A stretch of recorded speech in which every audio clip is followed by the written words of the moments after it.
first off, want to know a little bit about you. Everybody's like wondering, why is Swami here? What does he have to do with Braj Bhumi? Well, you're going to get there. How do you, is this a costume, or how do you get started in this path? Tell me. No, I mean, because people were saying, do you wear this every day? And I'm like, I took that for granted. Okay. Malini doesn't wear that every day. So tell us, how did you get started in your path? First, good evening, everyone. Thank you for giving a little bit of time to us this evening. I met my guru when I was 9 years old and changed my life. I grew up in this bhakti path, and he actually saw it in me and requested me to be a monk since my childhood, growing up. And so I adopted that path and moved to India and lived there in the monastery for 15 years continuously. So that place that you saw the video of, I actually just recently came back 2 years ago. We started an ashram in New York, and so I'm serving there, developing that ashram, as well as traveling now. But I lived in that place that we saw the video of for the last, since 2005 to 2020, and then actually in the middle of COVID, we came back to New York. So people said, why do you do that? So it's a similar question. Why are you a monk? Why do you dress like this? You know, walk the path, less tread, as they say. So that's a little background. Okay. And what, in terms of if, like, I'm somebody in the audience around the world here, I'm like, okay, I'd like to kind of dabble. I want to dabble in this. What are three things if I want to experience this? What are three things you could kind of touch us on how we could dabble in this? We could dabble in it, or what? Yeah, you don't have to be a monk to follow our path. Spiritual life is for everyone. We're all spiritual beings. And there are a lot of demands to our time. We have to provide for ourselves and our families. But we should also provide for our spiritual development. I would give three things. Just like in life, we think about career and what we want to do and we focus time on it. So I would say in spiritual life, it's the same thing. You should identify your goal. When you're growing up, people say, what do you want to be when you grow up? So in spiritual life, you should identify a goal. I like to say, go for the gold. What's that mean? Determine an objective and shoot for the stars. The second piece of advice would be, well, if you want to do that, then you have to train with the best. If you want to go for the gold, you got to train with the best. What is that? For everyone, I thought it'll be you different. said go for the gold. Go for the gold. I did say it. Oh, you did say it. Like gold or gold? Same thing. Okay. Identify your spiritual goal. But I said go for the gold. Shoot for the stars. Yeah. Determine your objective in spiritual life just like you would in your career. Career is important. Your spiritual life is also important. If you want to achieve something great, you need great training, great mentorship. I was very lucky to mentor with my teacher in India, my guru, and his successor, one of his successors. And I would say for each person it'll be different. There's different mentors. When you're looking for a mentor, you should find someone who is more advanced than you on your path, depending on whatever spiritual path you're interested in. They should also be helpful, actually have your best interest at heart, be affectionate. And for me, I was very lucky. I feel very fortunate and blessed to have found someone like that who we've heard a little bit about, but I call him like the guru of gurus. There's so many gurus in the world, so many teachers, so many pundits, but to have someone who is so wise that they instruct teachers of many traditions, a teacher of teachers, that's first-class mentorship. So I said, train with the best if you can to get to your goal. And what I find very helpful for me in my path as a monk is to try to keep the magic alive. And so for me, that's about finding your passion, your dharma, you could say, if everyone heard of dharma. It means your way, your path. And try to keep the magic alive. What's that mean? Your time is always going to be pulled in many directions. So time management doesn't mean doing more. It means often doing less and focusing on creating value in what you do. And that means focused effort. I tell people it's not about doing work, it's getting work done. And there's a big difference. I help run our mission. We have ashrams around the world. And there's lots of people who can do work.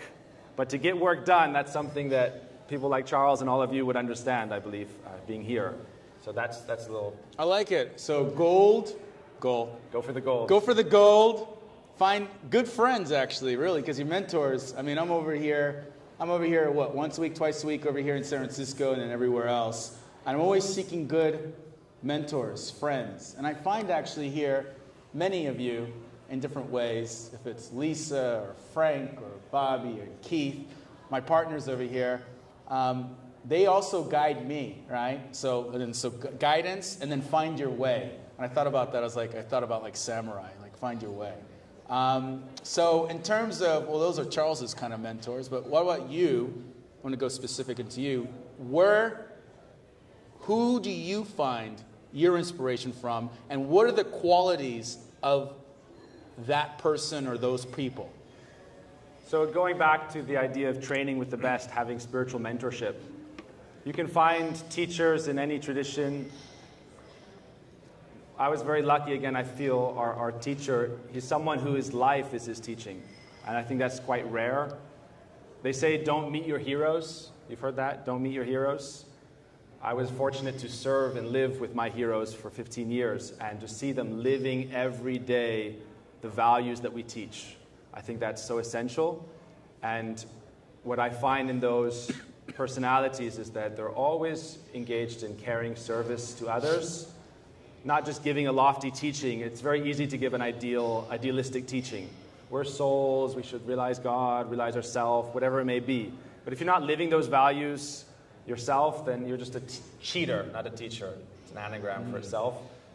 And so to see that life of dedication, like I said, my teacher is like a guru of gurus, but himself, every day he's cooking. All this video you saw, all that food is being prepared by my teacher, who's the guru of gurus. And yet he himself is every day cooking with his own hands for the last 40 years. And so people think, oh, is he a cook? No. He's also giving classes twice a day. He wakes up. Someone asked me recently his schedule. They were a guru in another organization. A big guru in an organization said, tell me about this teacher. I heard about him. What's his schedule? I said, well, he goes to bed about 11, wakes up about 2, starts his mantras, chanting, meditation for 2-3 hours, does a sacred pilgrimage. Then he comes back, gives a lecture. Then he does a sacred chant. Then he's cooking for thousands of people. Then he's meeting and speaking with people because people want to meet him from all over. So he gives a few hours of his day just to talking with people. Then does more meditation, sleeps half an hour sometime in the afternoon. And then again is busy, cooking in the evening time and then giving a talk. And it's every day for the last 45 years of his life. So that's why I say his life is his teaching. And it's very, for us here, it's very interesting because he has no bank account, no money. None of this is going to him even. But it's managed by his students who have learned to live a life of service because of his example. There's many gurus in the world who give you a teaching and then you go and give the teaching. But to have someone who's living the example of service to everyone, that's one of the highest forms of service. Now, living an example, though, and how do you find then inspiration and how it manifests, like if it's an art, creativity, innovation, inspiration from that? So living an example, like cooking, that's hard work, okay? Speaking and studying like a mendicant, like a monk, that's hard work. It seems a little dry. So how do you find inspiration and creativity from that engagement? Those are the qualities. Have you heard of karma yoga? There's different kinds of yoga. One is called karma yoga. It means the work in action. But that's dry, like he said. So bhakti yoga means the path of devotion and love. That's why I mentioned early morning, evening, midday, he's practicing a devotional path, which is naturally full of sweetness. It's beautiful. It's very, for us, even romantic in a sense of our devotion to God it's a beautiful path. Romantic in the sense of the Enlightenment, the poets, that form. And so it's very nourishing, and we also have that. So I would say a spiritual practice is very important. Karma yoga is great, but for yourself, having some time for a spiritual practice, so that's something that we've learned from him. To actually, I would say there's no one I've ever met who has as steady of a practice. And some people do a practice out of like a forceful, kind of like an exercise. You go to the gym, you have your practice. But for him, it's more of it's a path of attraction. You're doing it because you want to do it. To not do it would be almost painful. So we've learned that from him. I like romantic. I love romantic, right? For me, it's interesting because as a monk, people say, oh, you're a monk. No, I know. Are That's you what I'm renouncing thinking. And I'm anything? looking at this image behind you, and I'm like, that's pretty exotic and romantic. And then here you are, celibate monk your whole life. You completely committed your life to this. And then the teacher, your teacher, who happens to be my teacher too, he's committed his whole life. But it's romantic, so it's not dry. So in terms of the quality, what are the core qualities then? Because I got gold, I got teacher, find my way, then I execute, I find my teacher, I got the teacher who has the good qualities, but what are those qualities in him that's inspiring and driving, that's colorful, really? I would say also reflecting back on us in this room, because we all have different qualities, but we all, in the Gita, Krishna says, do your duty or your dharma. So we all have different qualifications in work. So we should do them, but also do them as an offering of love and service. So that's the idea of charity, is a certain amount of our, whatever is coming to us through our karma or through our destiny, we should give something back. And so one of the qualities of my teacher that I really admire is, they say a great teacher is like the sun. He gives power to everyone. He's not selfish. When you think of the sun, he's giving us energy. He's empowering us. So a great teacher empowers. So for me, I draw a lot of inspiration from that idea of he's training, he's inspiring, and he's empowering. And we see that in our mission, where it's a lot of youth engaged because they're being empowered and encouraged constantly. So the sun is empowering. The other thing the sun does is that the sun takes charity. How? He collects the water. But any charity that's given, it's purified, so our work is purified. We're all engaged in different kinds of work in business. Sometimes they say you can't make an omelet without breaking a few eggs. So the idea is business, sometimes you get your hands dirty. But the sun purifies that action, and then it gives it back. So this is a quality of a real teacher, is that they don't take it for themselves, they're giving it back. So the sun takes the water and gives it back. Okay. So that's something I've seen. And for me, sacrifice, dedication, responsibility. Monk doesn't mean you're leaving the world. Monk means you're leaving any attachment to a little circle and you're serving the big circle, the big family, the world family. And that's really the path of a monk. So, interesting that on the service side, I've been thinking, because you're talking about the sun and everything, we have many business leaders here. I'm a business leader, not a titan yet. But I am looking to be one. And as fellow business titans that are sitting here, all right, what, in your opinion, are the challenges then that are facing us as business leaders? Because business leaders today are like traditionally kings. So what are the challenges facing us today? There's so many ways we can engage our energy. I think one of the biggest challenges today is distraction. And we limit ourselves. We are limited, and I think that's a gift. For me, I understand the limitation of time and energy as a gift because it allows us to focus. And if we focus our activities, we have so many responsibilities, right? Everyone here has responsibilities? I think so. I know I do. Like right now, I'm like waiting. After this, I got 10 messages to answer and 20 calls. I'm full of responsibilities. But we have to focus our energy. And that's why we need mentorship. So the idea of kings, there's also in our tradition sages who are selflessly oriented towards helping the world. And so the idea of having mentorship that can guide us how to engage our energy with focused effort for our own success and for others. Because life is very demanding and it seems like the world is speeding up. Why? Because we're bombarded on all sides with information. And I know myself personally, most of the information that comes at me is demanding my energy. Right? So then you get a message, you get a phone call, it's demanding your energy. But what I'm trying to do is turn the phone off. I have a phone. No, I don't have a phone. My assistant has the phone. You want to talk to me? Talk to my assistant. And then you can get, because time is valuable. Time is very valuable. So do you think that... You can't get a moment back. So you think that, let's say the Gates and the Buffetts as an example, give back. They're giving back. But, and this is a question, a bit provocative, just the action of giving back is incomplete if the king is not getting mentorship, which means mentorship is not just static, right? Mentorship is dynamic, right? So then it's not like I'm in my 80s and I'm going to give everything I have, my billions, back to the world, and I want to assign some asset managers and some good treasurers and stuff and a chief giving back officer, and they'll take care of it, and I'm going to chill out.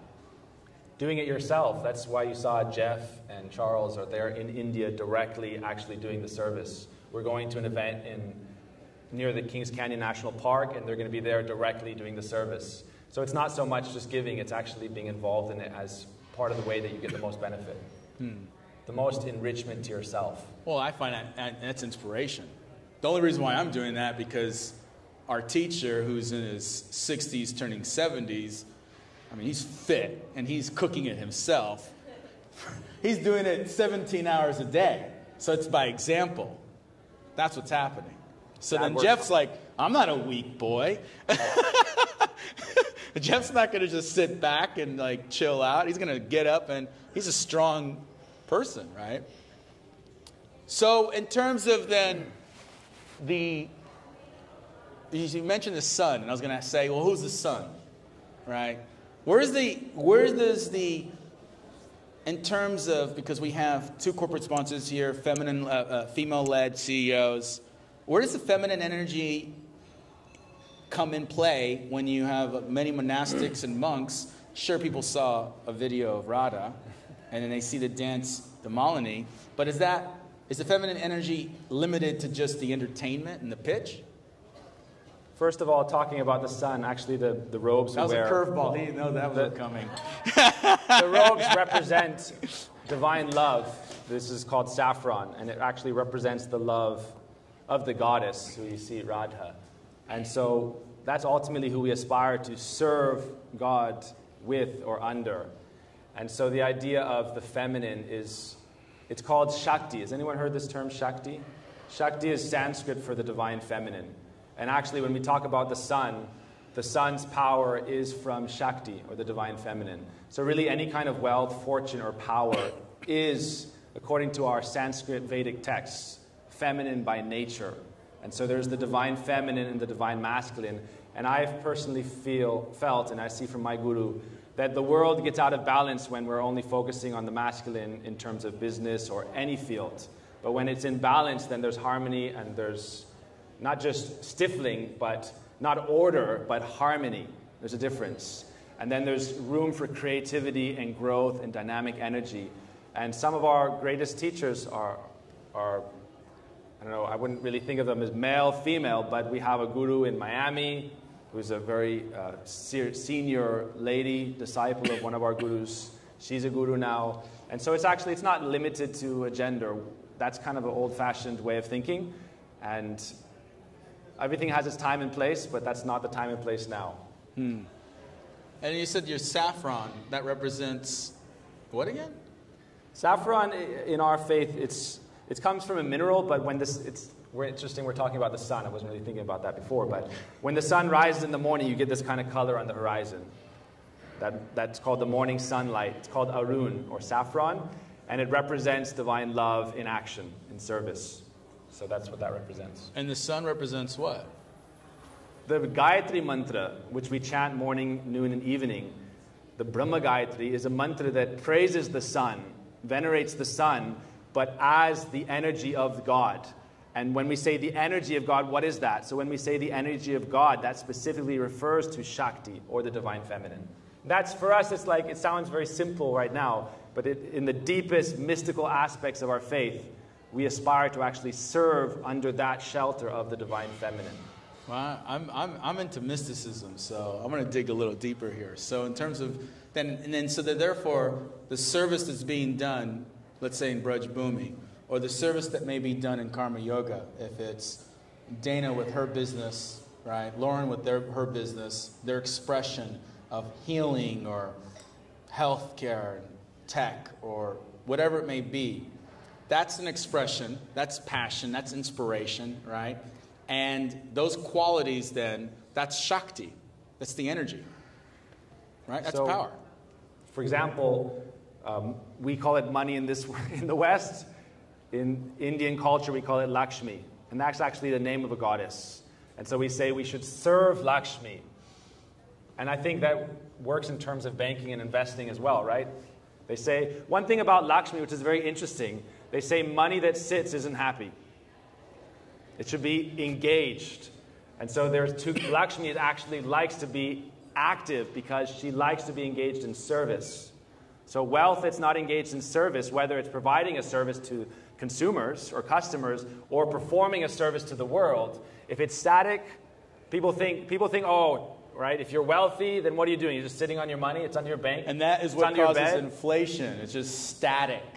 So we say we don't want to be static, we want to be ecstatic. Ecstatic, that's right. So that's why it's very interesting. They say, our guru says this, because the moment he receives something, he spends it. He doesn't have a bank balance. His bank balance is the work he does, the service he does. That's the balance. That's why we call it punya, which means pious merit. And it helps you become more affluent. The more you give, that's the idea of the sun. You're giving power to others, you're receiving power. Some of the core values of our mission, we say, empower people, serve people, care for people. I think a lot of organizations and institutions get it backwards. You think of people as the means to the end. A lot of businesses, a lot of employers think people should get these results from our company. But in our mission, we think of it completely the opposite. If you care for the people, they'll care for the mission. If you don't care for the people, it's just a transaction. There's no love. Without love, what results are you going to get? They're just cold and dry. So I say we put people before projects, individuals before institutions. And if you do that, we call it servant leadership, you can get 10x, 20x, 1,000x because there's no limit, because you're giving people the opportunity to engage their genius, and if they care about it, then they'll do it. And that's how you build value. You get out of inflation, which is the problem in the economy, and if it's San Francisco, it's creating, we have a person over here, owns a club down the street, and he wants to create vibrancy back in the city. And the problem with the city is a reflection of the problem with companies, the economy. It's a little bit stagnant. And to create real value, that's movement. Value isn't just money. I would say value is, ultimately for us, the highest value is love. That's why we say Shakti, Lakshmi means the goddess of fortune, but really she's the goddess of love. And how do you create love? Money doesn't, the Beatles, right? Money doesn't buy you love. So where is real value? Value is in your relationships. Value is in your practice. Value is in your life. You should be able to provide for yourself and those you love.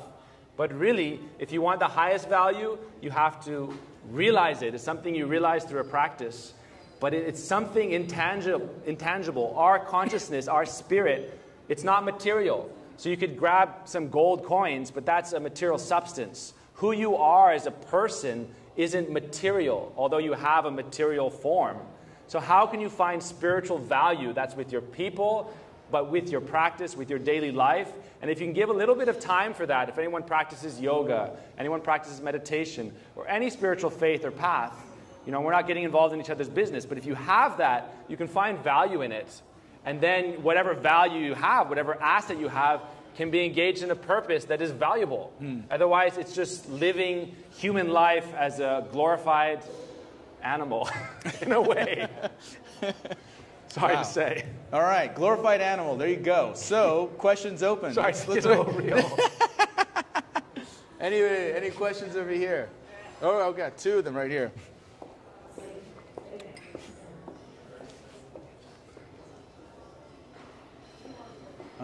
What a great... Right there, it's on, man. It's on. It's great. It's on. I lost half my hair. I know. Thanks for your service. I mean, Mike over here, he's a real estate mogul in San Francisco, hush, but he's done a lot of service for the United States, special forces. It was a privilege to do that. I spent a lot of time in India, in 97 other countries, and poverty is reality. But before we start there, Charles and all of your partners, you guys are special because you're doing something other than yakking about helping others. But you're not like your good. Oh, you please stand up. Laura, please stand up. This is Charles' wife. Please stand up. Laura. Charles Shack15. Mikey, he's a trip. This is important because I don't buy this business of behind every great man is some wonderful woman that's full on style. Warrior monk, the monk. You're not in this world of this world. People generally are highly accomplished what they do. And they choose this path of selflessness. What I do about monks in all the countries I've visited is that not just charity and love and teaching being executed and passed on, but skills. So I'd like you to speak to what you're passing on in terms of skills rather than just the rudimentary, perhaps old-dated ways of education as the solution to lift yourself out of poverty, specifically casteism. What are you all doing to elevate people to bring skills? So as Amelia said, we're not just feeding people, we're teaching how to feed themselves. Good, that's a good question. It's the Fantastic. schools. Yes, that's a famous, obviously, story from Christ. Said, teach them to fish, then feed them for a life. So everyone has a different path. You know, it's not that everybody needs to become a monk. Everyone needs to become a banker or a lawyer or a doctor. Everyone needs to become the best version of themselves. And so skill training, it's a specialized field. We go to school and we learn a lot of subjects, but at a certain point, you should specialize in something, and you need to discover your skills. I would say your skills, if they align with your passions, you can live a fulfilled life. So once you identify the skills you're interested in, find mentorship or study, and then get in the field of action. Back in the day, we had apprenticeship. There was vocational training. I know I've had that fortune. I didn't just come out of a box, okay, here I am. Come out of a box Swami. I lived this path for the majority, my entire adult life, actually. I just came back 2 years ago. But even since I was 9 years old, I was going back and forth from India. And I've spent more time in the monastery than out. And now I live in the monastery in New York when I'm not traveling. So I'm practicing the skills I'm trying to hone. And that doesn't, so for me it's one thing, but for each of us it's going to be different. And so that's why I was talking about distraction. Our time is the most valuable asset. Whatever assets we have, the most valuable is our time. And so utilizing that wisely, that would be the best way to increase our capacity with our skills. And you're passing that on to the kids. To the kids. Yes. So we do, for example, we do, The schools, Okay. yeah.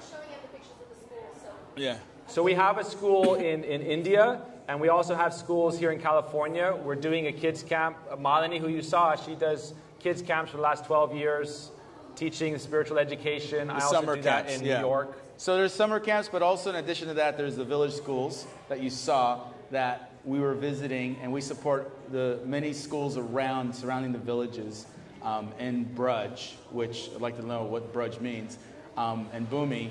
And basically, those schools have been around for decades, and some of them are all-girls schools because there's hardships specifically with the girls in terms of them being married off. So then some of them are some of them are co-ed. And co-ed or all girls, they've been placed all the way to career placement, these schools. Okay, so that's about the schools. Laura wants to say something. Here. I am not a speaker, but I do want to say about this point. Take the mic, take the mic. And these families they don't even exist on paper. That's how poor they are. Like their families, these girls would never have a chance. These girls would never have a chance. So literally picking them up out of poverty, literally picking them up off the street, and talk about life skills. So even if they can just learn how to read, they will pull their families out of poverty. So talk about literally in real time, in a few years, we've seen it.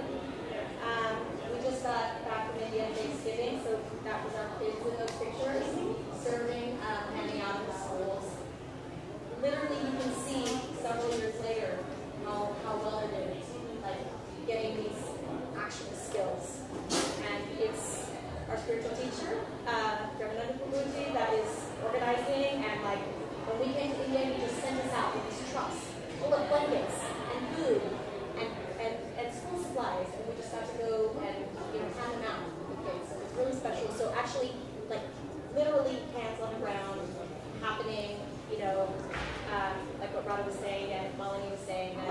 donations are, every penny is going to feeding kids. So literally pulling these families out of poverty in real time.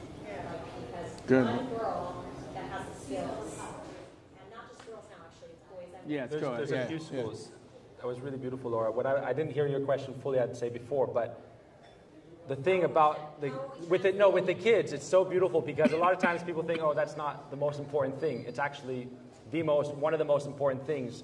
And for people like that, they need so much. And so it's the people who lead it selflessly and who spend years with these kids. You build so much trust. It's one thing just telling them, lift yourself up. But feelings like someone's your mother, like Radha was saying, you spend years with these people, they develop a sense of like, somebody cares about me. I think that's one of the most important things because there's so much trauma and suffering and it's just like neglect. And so I think part of the most important things behind the skills is just the love and the care that the selfless people, there's a lady there, Yashoda, and she just gave up her whole life. She had a great life, but she's just living there 24/7, and her only work is taking care of these kids. She doesn't get paid for it. She's living like a monk as well. Yeah. All right, we got another question here. And then we bring Dana up. Bring more. All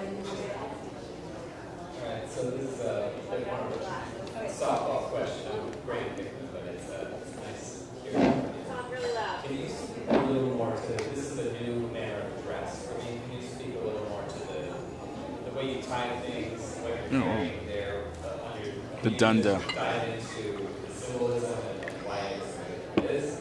I notice, headgear or not.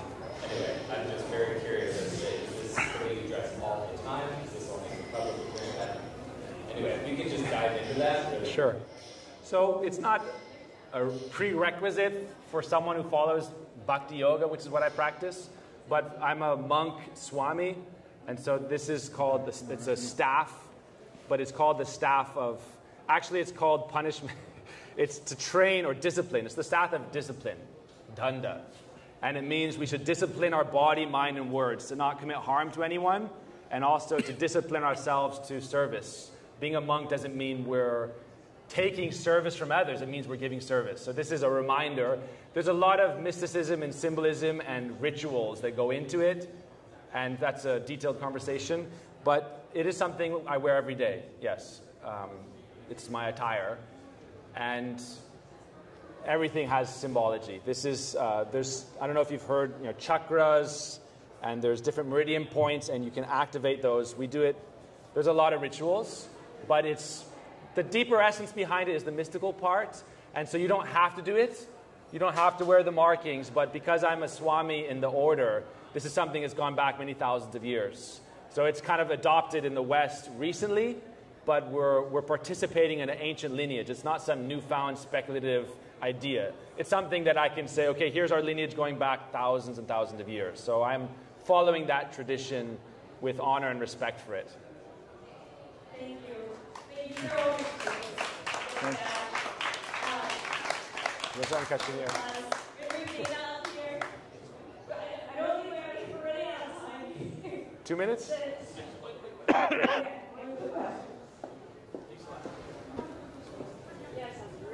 It's an honor to be here and meet true practitioners, and it's really exciting because of the points between the earth and heaven and so forth. They kind of like in your perspective, almost like the monk of Wall Street. If you kind of blend Monk of Wall Street. Real role, real role. Can you talk a little more about how to balance that in real life? Thank you. So I'm kind of new to this arena, you could say. I'm being pulled into the service a little bit, but I lived in India for a very long time, and I think for me it's kind of a discovery period. What is my service in the world? And so this was one part of it, I would say, bringing awareness to the spiritual path and also service. How do you blend the two? We all have our path in the world, in our practice, and it's an art. It is an art, and again, I would just say learning how to balance and manage time, not just with meetings, but with your own internal practice or your internal meeting, you could say, that divine energy within. So how we balance it, you have to learn to, Krishna says in the Gita, for anyone who knows the Bhagavad Gita, Krishna says you should learn to be like a lotus and the petal, which is in the water, in the mud, but yet it is separate. And so there's this spiritual practice that can give your life the energy necessary to live without running yourself out. It's like a car. You're always running at 6,000. I tell people, don't run at 6,000 RPMs. Try to run at 25, and then take care of your car. So there's a spiritual practice that can enable you to balance those things. And there's spiritual stages of life also. And so the idea is in childhood we should study, and there's spiritual studies that should go along with our material studies. And also they say you become a child twice. So in old age you should also increase your spiritual practice. For me, my whole life is that. But it's an art, and we have to learn to balance. Krishna says if you want the cessation of suffering, you have to learn to practice yoga. And he says yoga is the art of balance. Yoga is the art of balance. And so it's in the water, not in the water. In the mud, not in the mud. You have to do both. You don't leave the field of battle. You fight, you do your duty, but you stay transcendental to it at the same time. And Krishna says in the Gita, you should do your fight, whatever path you're on, but remembering God or remembering me or the Spirit. So that's the balance. You have to add the spiritual element to find balance. Thank you. Thank you, everyone. Wow.